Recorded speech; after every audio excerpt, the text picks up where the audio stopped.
Eh ben, cet été, le 13 juillet, la DNC a débarqué dans notre canton, quoi, avec un premier élevage. Oui. Et en quelques jours, tous les jours, il y avait 2 cas, 3 cas, pour arriver le 20 juillet à un cas positif chez moi et mes voisins. Donc voilà, ça a été des moments très difficiles. Ça allait très vite et voilà. Ouais. Vous avez eu combien de bêtes concernées? Ce sont des vaches que vous avez dû abattre? Oui, 48 vaches laitières et 20 veaux, tout ce qu'il y avait sur le site principal de l'exploitation. Oui. Mais c'est pas la totalité de votre troupeau, hein, Nicolas Prudhomme.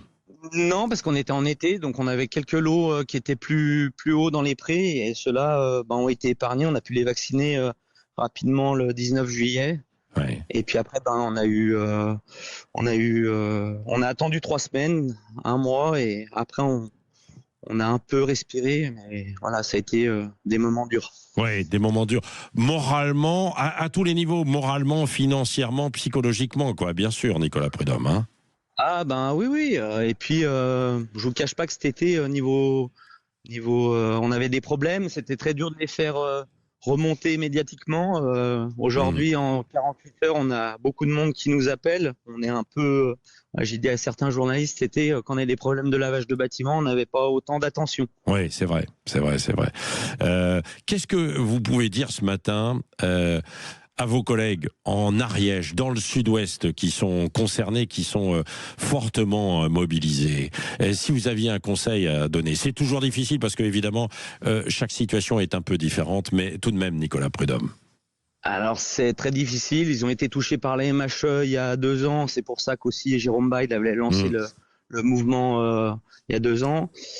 Ils ont des problèmes de tuberculose, comme nous on a eu des problèmes de brucellose, où bien souvent l'État demande d'éradiquer la maladie dans les élevages, et puis derrière, quand il faut s'occuper de la faune sauvage, des blaireaux ou des bouquetins, il y a des associations environnementalistes qui montent au créneau. Mmh. Aujourd'hui, je veux pas leur faire de la leçon. Non. S'ils ont besoin de conseils, on leur en donnera. Voilà, c'est des moments très durs. Je pense en particulier aux éleveurs touchés. Et Oui, parce je que pense qu'aujourd'hui, tout se mélange. Il y a le Mercosur. Il faut que M. Macron prenne position sur le Mercosur, comme Céline Imar l'a très bien dit. Il faut aussi que certains députés, comme Marion Meunier, aillent au bout des choses. On peut avoir un discours à l'Assemblée nationale. Aujourd'hui, dans le projet de loi 2026, il y a des mesures de défiscalisation pour tous les éleveurs touchés sur ces crises sanitaires. Et il ouais. faut que ce projet de loi passe. Il est pas parfait pour tout le monde. Même moi aussi, il y a des choses qui me déplaisent, mais il est important pour le monde agricole.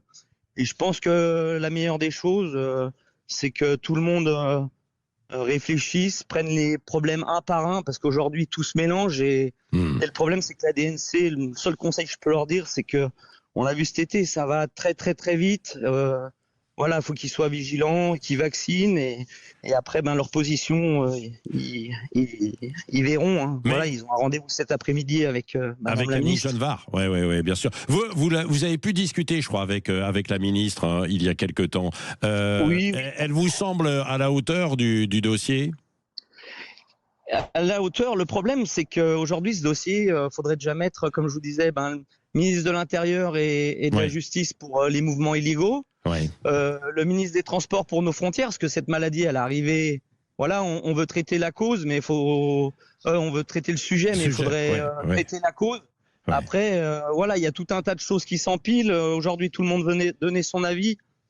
Moi, c'est ce qui me, Ouais. aujourd'hui, c'est ce qui me dérange un peu. Et puis voilà. Et puis après, Hmm. si Jérôme Bail ou José Pérez veulent veulent mon avis sur la question, moi, il n'y a pas de problème. J'ai aucun problème avec Ouais, ça. ouais, ouais. Voilà, Non, mais je ne vais pas me bah, permettre. ouais, vous savez quoi, Nicolas Prudhomme, on va organiser un petit dialogue avec vous tout à l'heure entre 9h et 10h si vous avez 5 minutes, parce qu'on sera en ligne aussi avec Jérôme Bail. On va voir ça pour que vous échangiez. C'est vrai que ce que nous disait Jérôme Bail, qui était mon invité là, il y a une demi-heure, il disait ce qui est différent de ce qui s'est passé dans les Alpes cet été et nous, c'est que cet été, les troupeaux, ils étaient aussi un peu dehors. Là, ils sont confinés parce qu'ils sont dans les étapes, parce que c'est l'hiver, et évidemment, et dans ces conditions, c'est tout le troupeau qui est concerné et que l'on doit abattre. Ce qui est terrible, quoi. Eh ben oui, oui. Moi, vous savez, on a des collègues autour de nous qui n'ont pas eu un animal touché, Oui. qui ont vécu des moments stressants. Et puis, j'ai un collègue qui a perdu.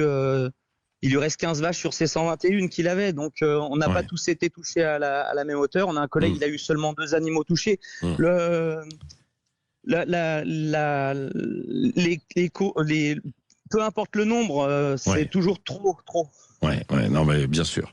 Merci en tout cas d'avoir été avec nous, Nicolas Prudhomme, en Haute-Savoie. Et puis, tout à l'heure, on va organiser ça, cette discussion avec vous en direct. Ce sera sur Sud Radio après 9h dans La Vérité en face avec Jean-François Aquili. Vous serez avec Jérôme Bail et puis beaucoup d'autres qui peuvent appeler d'ores et déjà. D'ailleurs, vous nous appelez 0826 300 300. Manu prend vos coordonnées et vous aurez la parole.